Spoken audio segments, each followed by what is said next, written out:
Hello, ladies and gentlemen. Welcome to a Paragon guide. I am Sylphin, and in this video, we are going to take a beginner's approach to the hero Sparrow. So, ladies and gentlemen, Sparrow is the typical ranger. She is literally a hero that shoots arrows from her bow. Kind of your very typical ranger. So open up your starter deck here in the beginning of the game and go for starter deck ranger attack speed. There is a starter deck with the crit, but this attack speed we will discuss later as to why that is more important. So simply confirm that, make sure you are looking at the screen like this and that you can see all of the cards available to us. We're going to start off with a health potion, a mana potion, and a Scout's Ward. Pick a lane. She's a very strong lane hero, so it is very possible for you to be in a lane by yourself.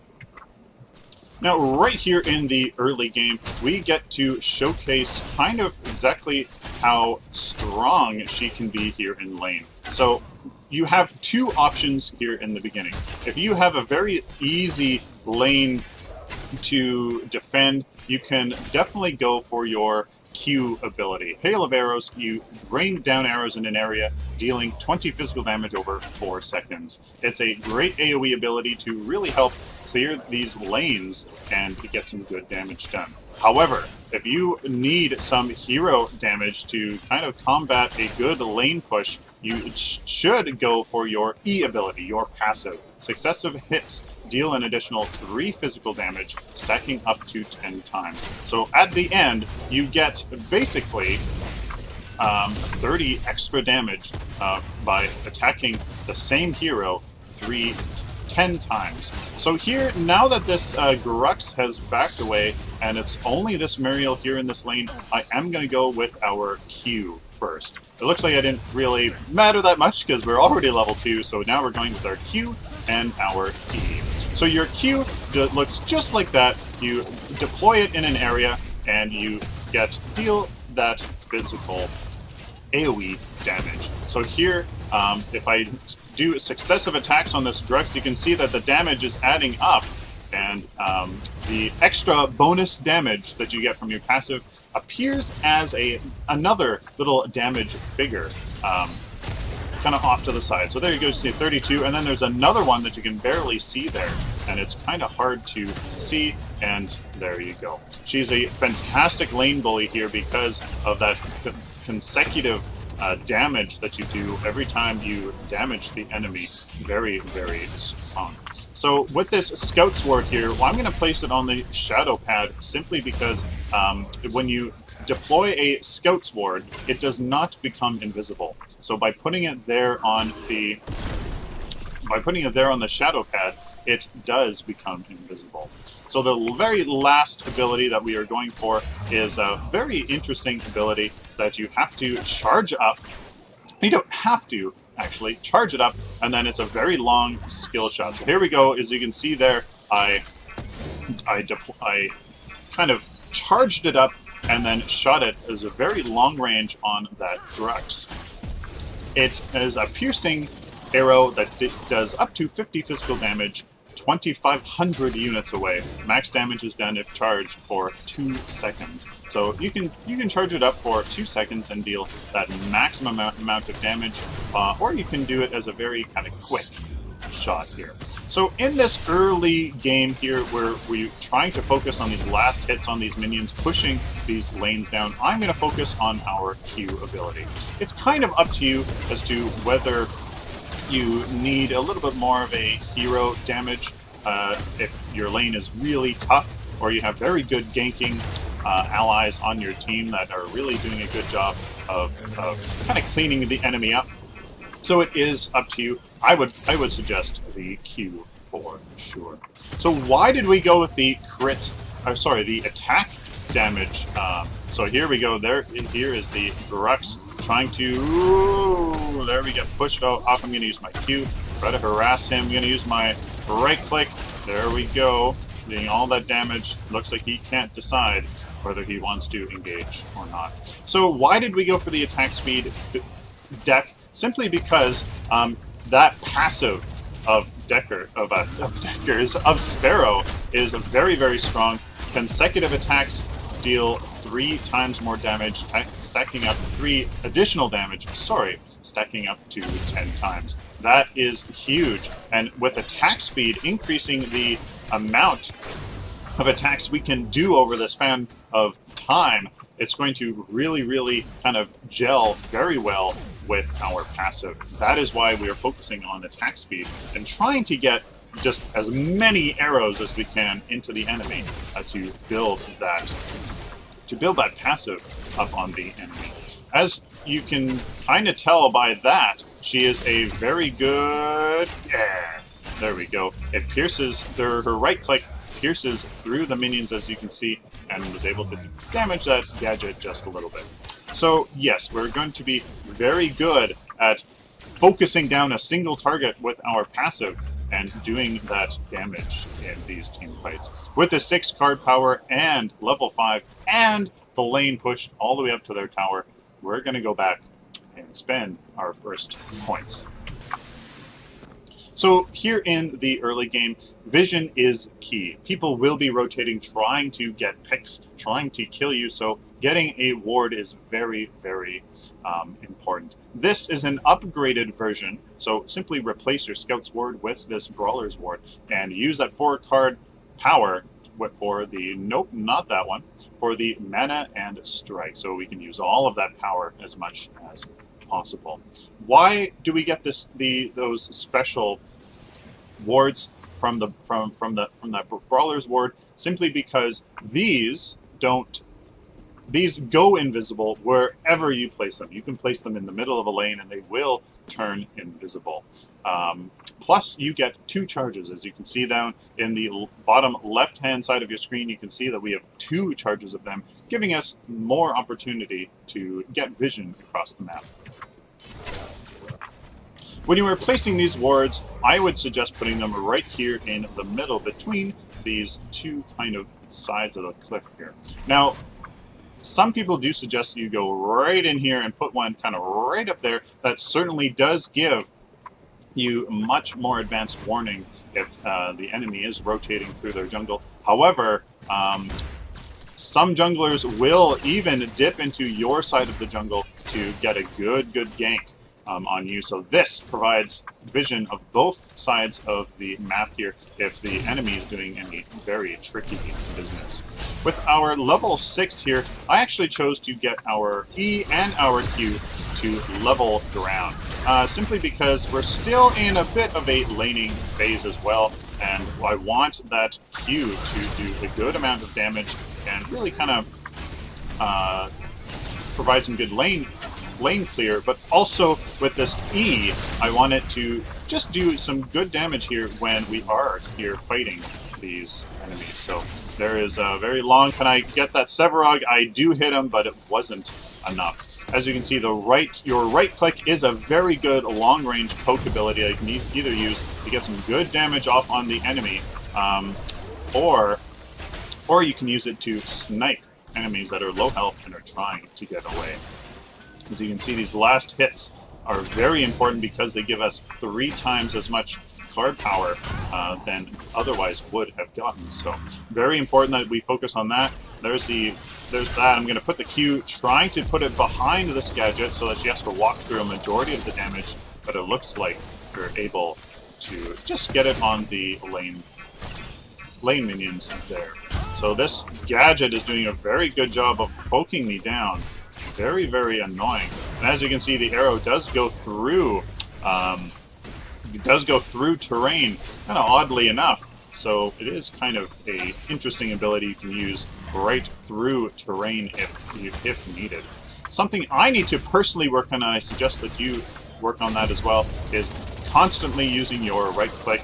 It is only 47 mana and is a very good source of long-range poke that we can see. Oh, not quite able to poke that gadget. Simply going to continue this push here in this lane because you have a great sustain here in lane by being able to stay back, throw out your Q, throw out your right click, and long-range poke is very, very strong in this part of the game. So another consideration that you really need to take into account is the fact that Sparrow, in all of her abilities, has no utility. In what I mean there by utility is that there's no slow, there is no stun, there is no disruption. All of it is simply just damage. So you have to be very careful with not overextending. Like there you saw that Severa kind of come in and try to take me out. With this 3 card power that we had to go back because of health, we're going to finish off this major strike. All of this damage here in the early game is really, really going to help us get last hits in these minions, getting that bonus card power, and hopefully give us a little bit of an advantage here in the early game that we can turn into an even bigger advantage later on. So something I always suggest, whenever you're going to the middle of the map, unless it is extremely urgent, I would always suggest that you stop by your harvesters here, help out your jungler, and get that card power. It's really important that they don't get too full. You don't want to waste any of that power here in the kind of at any point really in the map.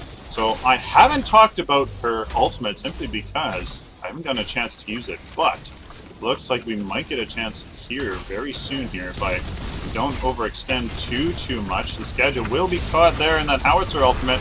Very nicely done. I might be able to use my Q, or my right click there to secure the kill, but it doesn't look like I needed to. Her ultimate is quite interesting. I don't think that it's actually overly that strong, to be honest with you, but it is an increase in damage nonetheless. So it's called Inner Fire, and the bow shot, your basic attack, fires a triangle of 3 piercing arrows per shot for the next 10 seconds. The side arrows, however, deal only 30% damage. So they do pierce. So in a team fight, and that where heroes are all bunched up, is a good ability to... Oh, I missed there. It is a good ability to maybe get a few, a few hits per arrow that you do send out. But I really don't find that it is overly that strong. Obviously, you want to use it primarily when there is more than one of the enemy here in an engagement, but certainly use it as at your discretion as well. Now that we are getting here kind of into the mid game, I'm going to focus a little bit more on our E, probably get that one to level 4 before my Q. So here is an example of her ultimate. I'm going to use my R here. As you can see, there are multiple arrows firing out. I'm hitting both the Twin Blast and the Gadget, but as we can see, we're getting a little too aggressive here. Gonna get the last hit on that Sparrow, no, or on that Gadget, no, I don't. So that is okay. We got 6 card power, low health, low mana. Let's go back and spend these card power. With these 6, we need to get the strongest stat on Sparrow by far after this Brawler's Ward, and that is going to be this Wind Carver Blade. Has tons of attack speed on it. We need one that has the most kinetic on it, so that is this one with those 2-point kinetic upgrades. Equip that here on a passive slot and use this 3 card power. I would preferably like to get this kinetic, but I'll always want to spend as much of the card power as possible, so we're going to settle for that major strike. So to go over skill priority here, in the early game, you definitely want to get your Q, preferably before you get your E, then immediately get your E, followed by your right click. Now, I would personally upgrade my... Okay, didn't quite land that right there. I would personally upgrade my Q a few times, just to get that, hopefully that lane advantage going, and then into your E.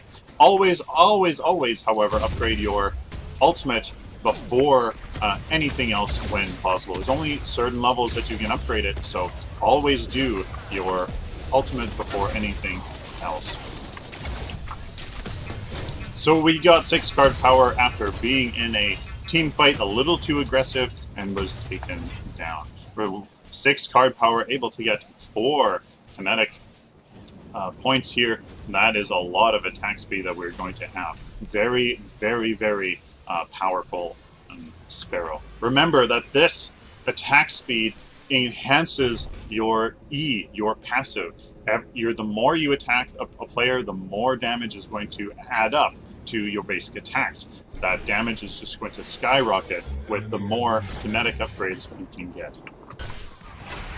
So when we're talking about skill combinations, there really isn't much combos available to Sparrow, because her kit really doesn't have much, like I said before, utility. There's nothing for you to kind of combo into another that, you know, really kind of benefits. However, the one really powerful combo that she does have is her Q and her basic attack. Now, basic attack you might not consider is really comboable, but her Q does stack her passive, believe it or not. So all of those rapid arrows that are being, you know, shot down from her Q do actually stack onto her passive. So if you can land a very good Q on the enemy, you know, that is perhaps rooted in place, or perhaps you just place it well, forcing the enemy to walk through a majority of the effective area of your Q, it does stack up with your passive. So making sure that here, I'm going to put it right behind this Grux here, and you'll see that it did actually... Oh, I thought this tower was dead! My bad. Look at that, a sliver of health. I thought I had taken down that tower. So there is that combination. Getting a really good Q down is going to really ramp up your passive very quickly, and then your basic attacks will do crazy damage. 8 card points here. We're going to go into the next very powerful stat for her, this crit chance. Since we're going to be attacking so much, and because we're going to get the bonus damage from our passive, being able to crit further on that bonus is going to be huge. We're going to fill this with the 5 card power, the major wound and wound, and just like that, we have 18% crit chance already. So with 6 card points, we are able to finish off the Spear of the Riftrunner, 27% crit chance, just like that. A quarter of our basic attacks and abilities are going to crit. Very strong. The next card we want is, again, back to that stat that affects us oh so very much, that Wind Carver Blade. That little bit of attack speed, and this strike is going to be very powerful. So, ladies and gentlemen, with all of this attack speed, you can see, and since we are critting, we are going to be able to get great amount of last hits here on the enemy. This Grux, better be careful, because I think we have an advantage now that can't be stopped. Look at that. Completely able to melt that Grux. Very powerful here. We're starting to see that you can get a little bit of an advantage here. If you can get that good amount of attack speed here. Ooh, missed. Very nicely done, Twin Blast, but if you get into that Q, my passive will build. So there we go. So now we can just play very safe here. Just stand back. Don't let this Twin Blast get too close. Poke him down with our right click and our Q, and he should be, should not be able to do very much against us. So all of these basic attacks, all of these last hits will be really able to do here is going to be very strong in building this card power in the mid-game. So 7 card power after we were able to get that tower safely by using our wards to give us vision of the area. We'll be able to, with 7, the magic number, be able to complete this Wind Carver Blade. 27.5 extra attack speed. This is going to be huge. Our damage now is going to skyrocket.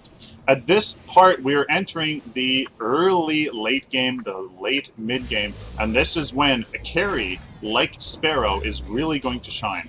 In the early game, you're going to have a tougher time just because of how the game is set up with how your basic attack damage increases over time. So you're now going to be very, very strong. So that was why in the early game, getting that Brawler's Ward with a little bit of damage, getting that the damage upgrades there, getting that attack speed immediately following that, our strongest stat is so important. Focusing on those last hits, trying to get as much of an advantage as possible is very, very powerful. So now, somebody like this Grux, who is kind of an opportunist here, depending on his build, will have to be very careful with us, unless he gets us low health and out of position. Oh, very nicely done, Feng Mao. I think we will be able to take down the Sevrog as well. Oh, look at the damage. I'm very impressed so far by this build. Very strong if you do it this way. Let's see if we can... Oh, this Twin Blast going to take a hit to his mobility with that ultimate, so let him stand. Look at that damage getting built by our Q.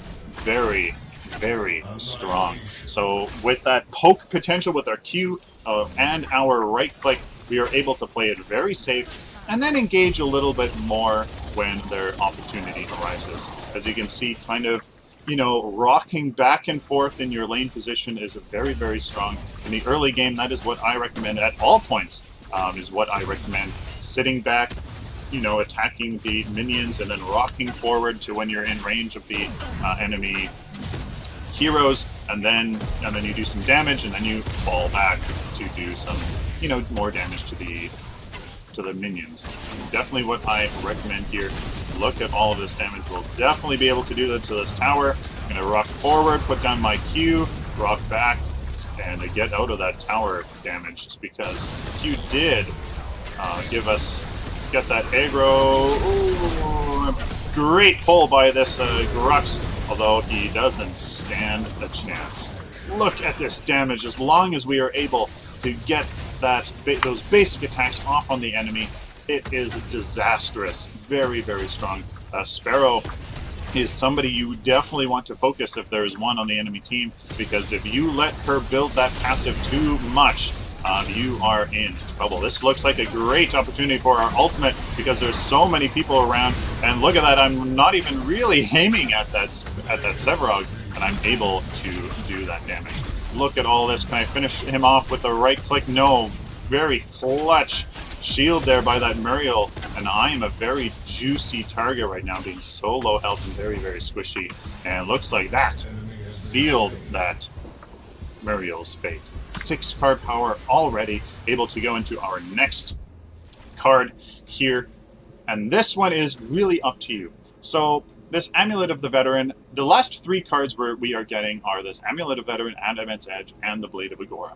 We're going to replace our Brawler's Ward with one of these 3, but it depends. This Blade of Agora is huge. It gives us 50% more damage when we do crit, and all of that physical damage upgrades is going to skyrocket our damage. However, this Amulet of the Veteran has a lot of health, and this Adamant's Edge has just a little bit of health as well. So you have all-out damage, compromise between the two, and heavy health. In the late game, since there is so much damage that's flying across the battlefield, hopefully from your team, you need to be careful. Staying alive is obviously very important, because if you're dead, you're not doing that damage. So I'm going to take a balanced approach here and do the Amulet of Veteran and the Blade of Agora. I simply want to stay in these engagements a little bit more, so I'm actually going to go for the Amulet of the Veteran. I hesitate because it's up to you. Judge how the game is going. If you have a really good team that's really working together, you have some great frontline tanks and fighters, go for the Blade of Agora. If you're feeling, kind of, go for this Amulet of the Edge. And if you are just, you know, if you really want to stay in those engagements, get the Amulet of Veteran like I'm doing. 7 card power, the magic number. Look at that, 800 health, just like that, able to make us stay in these engagements longer. So take a look now at our wave clear. Very, very strong here. Our basic attacks just completely melt through these minions. Look at that. Very, very strong. There is another thing that you can get on the battlefield of Agora. If you take a look in the jungle, there are 2 special camps. There's a blue camp and a red camp. This red camp is definitely the one that you need for Sparrow. The blue one, I would not get for Sparrow at all. This red one, as you can see, is the red buff. Bonus damage and movement speed on hit. When you hit the target, you are going to do more damage, you're going to deal more damage, and also you're going to get enhanced movement speed. You'll be able to rock back and forth, like I said, in those engagements more and faster. It's going to be very strong, going to enable you to get, start backing up if the enemy's looking like they're going to advance. If the tanks and the fighters are trying to make a move, you're just going to get more movement speed and more mobility in the battles. As I always suggest, you should ward off when you are split pushing like I am. I'm split from my team there in the mid lane, pushing up the side here.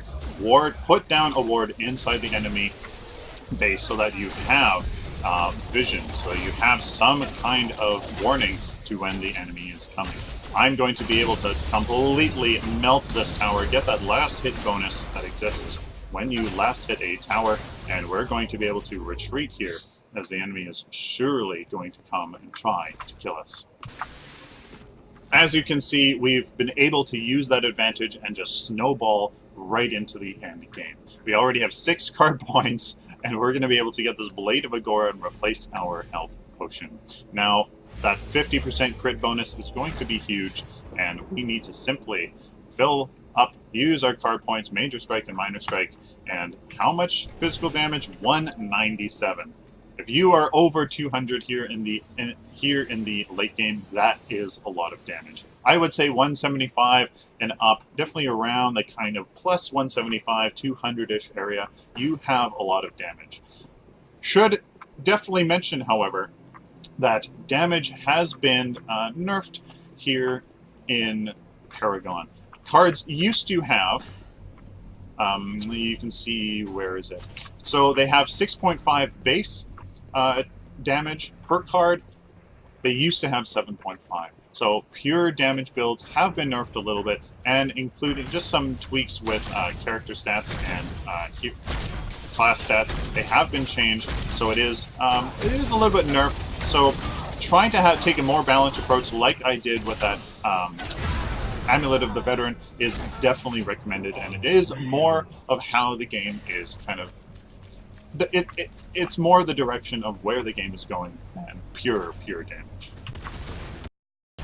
So here in the mid game, here in the late game, in the late game, but certainly starting in the kind of the mid game, especially the late mid game, you need to be using the advantage that you've accumulated with your card points and all of this damage that we'll be able to do, and in these team fights, because of all this damage, we need to use that advantage by killing the enemy, getting a numbers advantage, being able to use that numbers advantage to get down a tower, increase your siege is very important. As you can see, strategy changes depending on where the game is and how it's progressing.